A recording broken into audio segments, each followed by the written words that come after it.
2 साल पहले डॉलर की जो कीमत थी वो 103 रुपए थी, सोना 49,500 रुपए था, पेट्रोल 64 से 100 रुपए फी लीटर में दस्तयाब है, आटा जो 35 था आज 70 रुपए फी किलो में दस्तयाब है, सोना कल जो 49,500 रुपए था वो आज 1,17,000 पर पहुंचा हुआ है और डॉलर का जो करेंसी रेट है पाकिस्तान के मुताबिक वो 167.45 है। तो नासिर चौथाई साहब, सबसे पहले आप ही बताइएगा, हुकूमत कारकर्दगी तसल्ली बख्श है?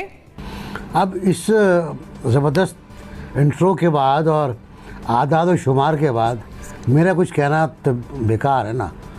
ये अगर मैं इसको समराइज़ करूँ आपके बताए हुए तफसीलात को, तो नेगेटिव ही नेगेटिव है, हर तरफ नफ़ी नज़र आ रही है। -1, -2, -5 ग्रोथ रेट आप देख लें। वो अब 2 साल गुजरेंगे, अभी गुजरेंगे 2 साल, ये गलत बात है, मैं इस पर एहतजाज करता हूँ। अभी कई दिन बाकी हैं, अगस्त के कई दिन बाकी हैं, और जब अगस्त आएगा तो हम एक नोहा और पढ़ेंगे। वो नोहा कश्मीर का होगा, 5 अगस्त का नोहा होगा वो, और वो भी इसी दौर में हुआ है। इसी दौर में और बहुत सी बातें हुई हैं। तो भाई मोदी की जो दुआएं आपने खुद मांगी थी ना, खुदा करे मोदी जीत जाए तो कश्मीर का मसला हल हो जाएगा। ये वज़ीर ख़ारजा हमारे ऑन रिकॉर्ड है, मैं नहीं कह रहा हूँ ये, क्योंकि आज भी तुर्बत में मैं देख रहा हूँ कि वहाँ भी आज फिर शहादतें हुई हैं। ये दाखिला पॉलिसी है हमारी, क्योंकि हम अगर काबू नहीं पा रहे स्लीपर्स पर, मेरा वज़ीर ख़ारजा कहता है स्लीपर मुतहर्रिक हो गए, तो भाई अपने स्लीपर भी तो मुतहर्रिक करो ना, वहाँ पर जाकर जवाब दो ना उनको। तो उनके स्लीपर मुतहर्रिक होने दे रहे हो, आपने रोके बैठे हुए हो अगर हैं तो। दूसरी बात ये कि चीनी, गंदम, आटा, दालें, ये सब एक अजीब मतलब आजकल तो बहुत ही बुरा हाल है। फिर आज मैं परसेप्शन देख रहा था, आज मैं रेटिंग देख रहा था आज़ादी सहाफ़त की, तो हम -6 पर चले गए, 139 पर आ गए हम, और इंडिया हमसे पूछे ऊपर है, हम उससे भी नीचे, हम कंबोडिया से भी नीचे हैं। अब अंदाज़ा लगाइए ना आज़ादी सहाफ़त में हम कहाँ चले गए इन 2 सालों में। तो इस पर खैर बाद में बात करेंगे जब 2 साल पूरे हो जाएंगे कि क्या सूरत है। लेकिन जो कुछ आपने बताया, जो कुछ मैंने देखा, हुकूमत और पार्लियामेंट के दरमियान इतना बड़ा गैप है। आज तक कोई ऐसी कॉन्फ्रेंस नहीं हुई जिसमें प्राइम मिनिस्टर खुद बैठे हों। एक कॉन्फ्रेंस को होना था जिसमें प्राइम मिनिस्टर को आना था, लेकिन ऐन वक्त पे वो शर्मा के चले गए और फिर आर्मी चीफ को उसमें आना पड़ा और ब्रीफ करना पड़ा। तो ये सूरत हाल ठीक है। मोना, जो सूरत हाल हमने देखी है, आज बिलावल भुट्टो जरदारी साहब ने भी खासी तनकीद का निशाना बनाया और एहसन इकबाल साहब ने भी बड़ी भरपूर प्रेस कॉन्फ्रेंस की 2 साल की कारकर्दगी पर। उन्होंने भी एक जायज़ा रिपोर्ट ज़रा अपने अंदाज में पेश कर दी। आप क्या सोचती हैं, आप किस तरह से देख रही हैं बहैसियत पाकिस्तानी PTI की वज़ीर-ए-आज़म की इस 2 साल कारकर्दगी को? अब वो कुछ चीज़ें, इस किस्म के वाक़यात दोबारा कुछ परवान चढ़ते हुए बदकिस्मती से नज़र आते हैं। बलूचिस्तान में भी वाकई ये बात सही है कि इस किस्म की खबरें वगैरह आ रही होती हैं और काफ़ी फ्रीक्वेंटली। अभी भी कोरोना वायरस से पहले भी कोई मईशत के अच्छे हालात तो नहीं थे, इनहेरिट हमने जिन हालात में की वो भी खैर हमें पता है, और जो फिर उसके बाद जिस तरह से ले जाया गया। क्योंकि एक बात ये होती है कि जब आप इलेक्शन से पहले जो एक वादे होते हैं या जो एक तकारीर होती हैं उनमें, और फिर जब आप आ जाते हैं इक़्तिदार में, तो उन चीज़ों में एक ज़मीन आसमान का फ़र्क होता है। एक बात ये कि ये जो पार्लिमानी उमूर है, ये बड़ी एक हमें कोई मवेशी मंडी की सूरत हाल दिखाते हुए नज़र आते हैं। कुछ समझ नहीं आता वहाँ कौन क्या बात कर रहा है, कौन आया कौन गया। ये गवर्नमेंट का यकीनन उनके ऊपर इसकी ज़्यादा ओनस है, उनके ऊपर इसकी ज़्यादा जिम्मेदारी है कि वो इस हालात को, इस माहौल को बेहतर करें। और मुझे अफसोस के साथ कहना पड़ता है, जैसे अभी NBC ने बताया कि जब भारत के साथ इतनी सीरियस कॉन्फ्रंटेशन हमारी पिछले साल हुई थी, उस वक्त भी हमने इनको एक पेज पर नहीं देखा था।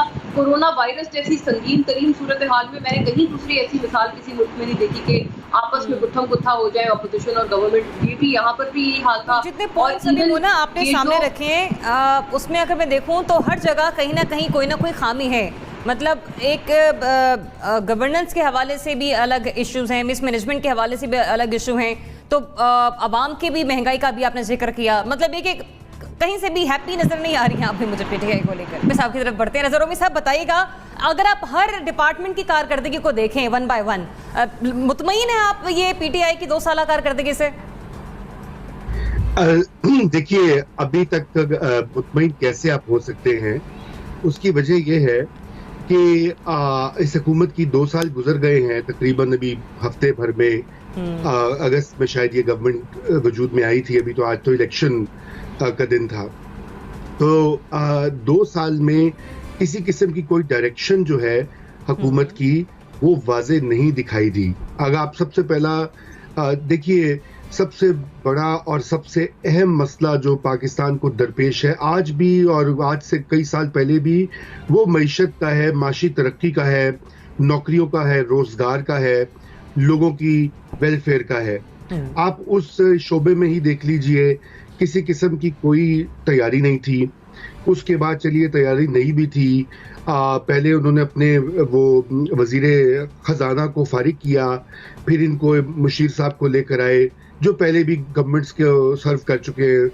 और अब आप देख लीजिए, आपके सामने है कि पाकिस्तान की शरह तरक्की जो है वो -2 है, -1 या 2 के करीब है। सरकारी आदाद शुमार कहते हैं कि पता नहीं -0.5 और समथिंग लाइक दैट है।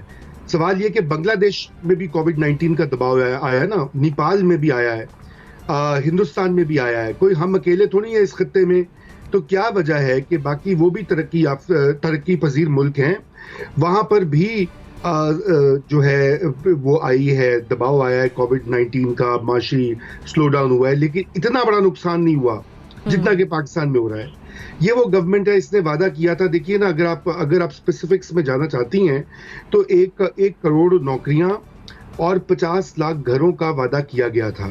और ये बात मैं वो उस तरह से नहीं कह रहा है, ये खुद उनके बयानात हैं, उनके मैनिफेस्टो का हिस्सा है। 100 दिन के वादे थे, उनमें से आप खुद ही अंदाजा कर लीजिए 1 करोड़ नौकरियां तो कुजा, यहाँ पर तो नौकरियों से लोगों को निकाला गया है, सरकारी नौकरियों से भी और प्राइवेट सेक्टर में भी।